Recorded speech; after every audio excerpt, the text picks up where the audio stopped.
Shalom, saudara-saudara. Hari ini tema renungan Sapaan Gembala adalah tetap percaya. Saya mengambilnya dari Yesaya pasal 37 di keseluruhan ayat di pasal ini. Saudara, Yesaya 37 ceritanya kerajaan Yehuda sedang ada di ujung kehancuran. Raja Sanherib dari Asyur sudah mengepung mereka. Secara politik, militer, dan logika, Yehuda jelas akan kalah. Mereka kecil, lemah, dan ketakutan.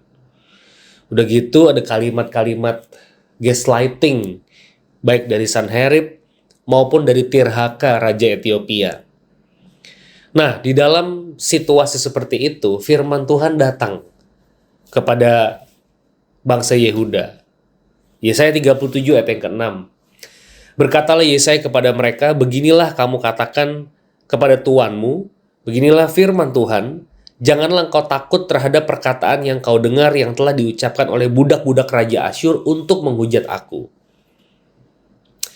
Yang pertama yang ingin saya sampaikan ke Bapak Ibu sekalian, Hizkia tidak menyangkal kenyataan.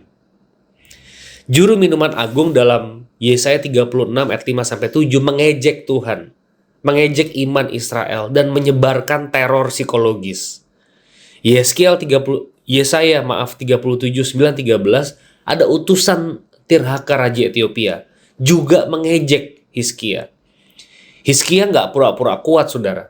Hizkia mengoyakkan pakaiannya, memakai kain kabung, dan masuk ke rumah Tuhan. Saudara, bagi saya yang merenungkan, ini hal yang penting. Iman bukan menolak realita. Iman membawa realita yang mengerikan itu kepada Tuhan. Kadang kita mencoba untuk terlihat tenang di depan orang. Yesaya 37 menunjukkan pemimpin rohani yang sehat, ia merasa takut, tapi ia lari kepada Tuhan, dia nggak menjauh. Apakah saudara masih datang kepada Tuhan? Yang kedua, pertempuran yang terbesar itu seringkali terjadi di pikiran. Saudara perhatikan Yesaya 37 ayat 9-13. Ada utusan Raja Tirhaka, Ethiopia. Bunyinya begini. Dalam pada itu raja mendengar tentang Tirhaka Raja Ethiopia, berita yang demikian. Ia telah keluar berperang melawan engkau, dan ketika mendengar itu, disuruhnyalah utusan-utusan kepada Hizkia dengan pesan. Beginilah harus kamu katakan kepada Hizkia Raja Yehuda, janganlah Allahmu yang kau percayai itu memperdayakan engkau. Dengan menjanjikan, Yerusalem tidak akan diserahkan ke tangan Asyur. Sesungguhnya, engkau ini telah mendengar tentang yang dilakukan raja-raja Asyur kepada segala negeri, bahwa mereka telah menumpasnya. Masakan engkau ini akan dilepaskan? Sudahkah para Allah dari bangsa-bangsa yang telah dimusnahkan oleh nenek moyangku dapat melepaskan mereka? Gozan, Haran, Rezef, Bani Eden yang di Telasar? Di manakah raja negeri Hamat dan Arpad, raja kota Sefarwaim, raja negeri Hena dan Iwa? Saudara, kalau memperhatikan kalimat dari utusan Ethiopia ini propaganda. Atau sekarang kita menyebutnya ini kalimat gaslighting. Tuhanmu tidak bisa menolong. Jangan percaya kepada Tuhan. Lihat tuh bangsa lain gagal kok, masa kamu sukses? Saudara, ini bukan hanya perang secara militer, tapi ini juga perang dalam pikiran. Perang iman, perang narasi. Seringkali serangan terbesar terhadap kita, orang percaya, itu bukan penderitaan fisik, tapi bisikan-bisikan iblis. Tuhan gak pernah peduli. Pelayanan kamu sia-sia. Gak ada jalan keluar, habis. Kamu sendirian.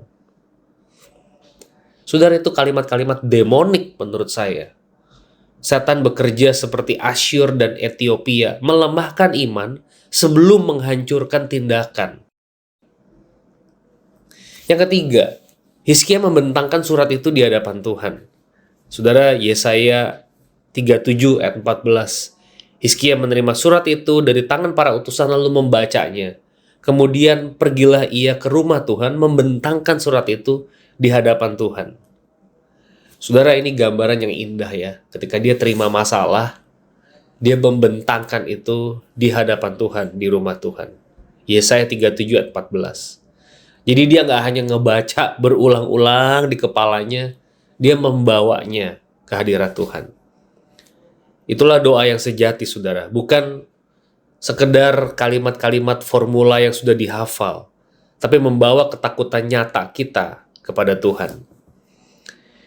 Kita sering memegang surat yang sama kan? Mungkin hasil laboratorium, mungkin ada masalah laporan keuangan, mungkin ada konflik gereja, mungkin ada tekanan pelayanan, mungkin ada ketakutan masa depan. Saudara, betapapun itu menakutkan, bentangkan itu di hadapan Tuhan. Yang keempat, Tuhan bekerja bahkan ketika umatnya tidak mampu. Dalam teks ini, ayat 36. Keluarlah malaikat Tuhan, lalu dibunuhnya lah 185.000 orang dalam perkemahan Asyur. Keesokan harinya pagi-pagi tampaklah semuanya bangkai, orang-orang mati belaka. Saudara, Allah menjawab bahwa Yerusalem tidak akan hancur, dan akhirnya benar. Mereka mati semua tuh, orang-orang Asyur itu. Malaikat Tuhan memukul kalah tentara Asyur. Saudara, dewa-dewa dari bangsa-bangsa yang disebut itu patung-patung yang dimusnahkan. Tapi Allah Israel itu bukan sekedar punya mata nggak bisa lihat. Dia lebih daripada patung-patung itu. Ini adalah Allah yang sejati. Malaikat Tuhan memukul kalah tentara Asyur. Meskipun tentara Asyur memukul kalah dewa-dewa dari bangsa-bangsa yang saya sebut di atas tadi.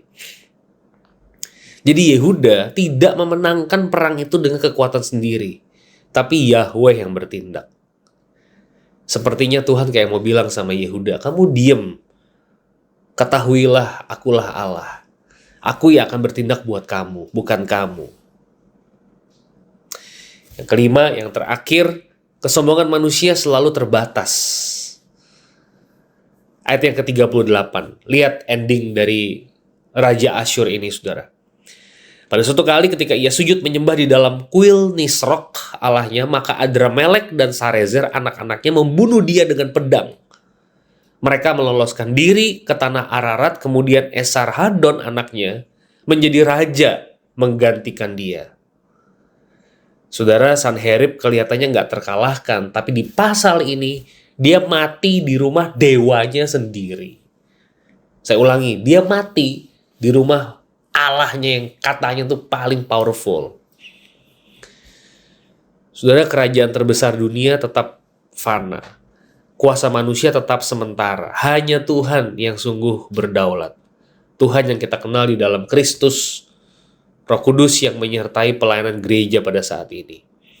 Saudara, ini penghiburan besar bagi gereja pada saat ini. Mungkin kita juga seperti Yerusalem, sedang ketakutan, sedang capek secara emosi, bingung menghadapi tekanan, bahkan mungkin takut terhadap isi pikiran atau mimpi sendiri. Mari bentangkan itu di hadapan Tuhan. Jangan biarkan suara ancaman lebih keras daripada janji pengharapan Tuhan. Jangan takut, saudara. Tetap percaya. Mari kita berdoa. Bapa, kami mohon Engkau memberkati kami. Apapun surat yang ada di depan mengancam kami boleh membentangkannya di hadapan Bapa, Putra, dan Roh Kudus. Kami rindu Engkau yang melampaui, damai sejahtera Allah yang melampaui akal turun atas kami. Kemenangan darimu dan milikmu, Tuhan. Kami nggak mengambil kredit apapun. Kami mohon belas kasihan Allah buat hidup kami umat-Mu. Di dalam nama Kristus kami berdoa. Amin. Shalom Bapak Ibu, semoga Tuhan memberkati kita.